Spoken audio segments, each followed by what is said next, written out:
Let's bring up the pictures or the image of the flap handle. Now this is also important and interesting because all of us who had been reporting this or anchoring this or both, and based on the video of the aircraft taking off and then slowly descending, believed that there was a potential for the aircraft, the flap configuration being incorrect, being wrong. Let's go back to the previous picture. And then we'll talk with the pilots about this, because what we now do have is that scenario being overruled. Now, what is a flap? A flap is part of the flying surface, is a surface on the wing, in this case, of the aircraft. A takeoff configuration for the Boeing 787 ensures that the aircraft gains enough lift so that it can climb away on the power of its engines. That requires the flaps, the surfaces on the wing, to be deployed in a particular position. We can now confirm that it has been deployed into potentially the correct position. So, Captain Thomas, if you'd like to just come in over here, just so that we can rule out one of the factors, because this evidence seems correct, seems clear, right? This is the aft, this is moving aft from my left to this direction, and this would be what, flaps 5, is that what you call it, the takeoff setting? Yes, there are a couple of takeoff settings, I beg your pardon, and this was in flaps 5, which is commensurate with the exact weight, temperatures, and environmental conditions. And that is why it was very surprising when some of the so-called experts looked at a picture on that and said that the flaps were not in position. Right. Secondly, they said the American expert TikToker had said that the pilot had retracted the flaps instead of taking the gear up. So these were very, very less than intelligent statements made by the so-called experts. Now, as the proof shows, the flaps were absolutely right, and every procedure up to now, as we have found out through the preliminary report, has been followed. Okay. The other part, Vishnu, that you highlighted is more questions would be asked of the pilots. It's a welcome thing. Please ask all questions that are possible without presuming guilt on the pilots.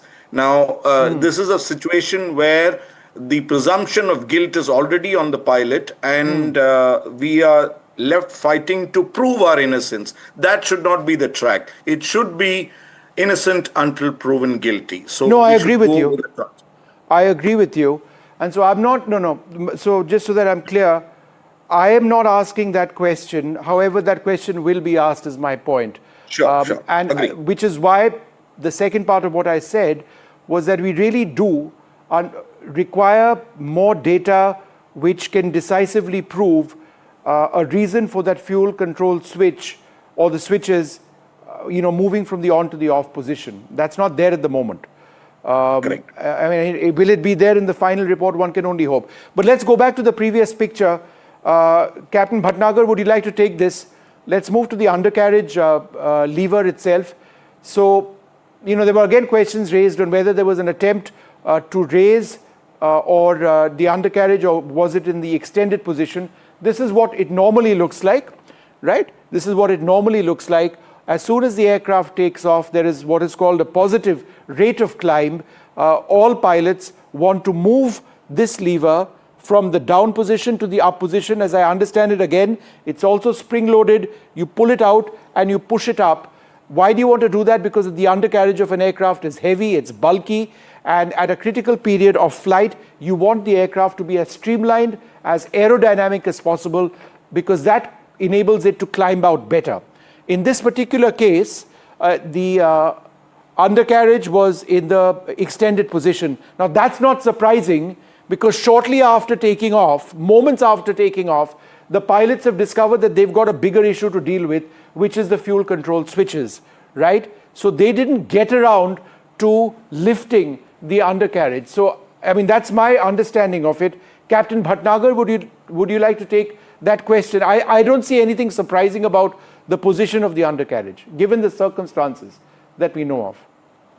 Absolutely. Actually, Again, I would say if you see the report and the timeline, the moment the aircraft was lifted, immediately 3 to 4 seconds after, the fuel control switches were commanded to off position. Then there was no CVR of positive rate also. The first, whatever we heard was, did you do it? He said, I didn't do it. That means the moment you get airborne, 8 to 10 seconds later, when the positive rate call comes, is what the pilot flying tells the pilot monitoring to put the landing gear up. Now there's something called a ground logic and the airborne logic also. Even in the ground, if you put the landing gear up, the landing gear will not retract, the rat will not get deployed. Even in the engine failure, if you put both the fuel control switches off on the ground, because there is weight on wheel logic, and that switch, the sensor, there, it means that if the sensor senses that you are airborne only, then the undercarriage will retract. But yes, there was no time. What you say is after 3-4 seconds, that is what it says, the fuel control switches was commanded to off. So what I think was, yes, they were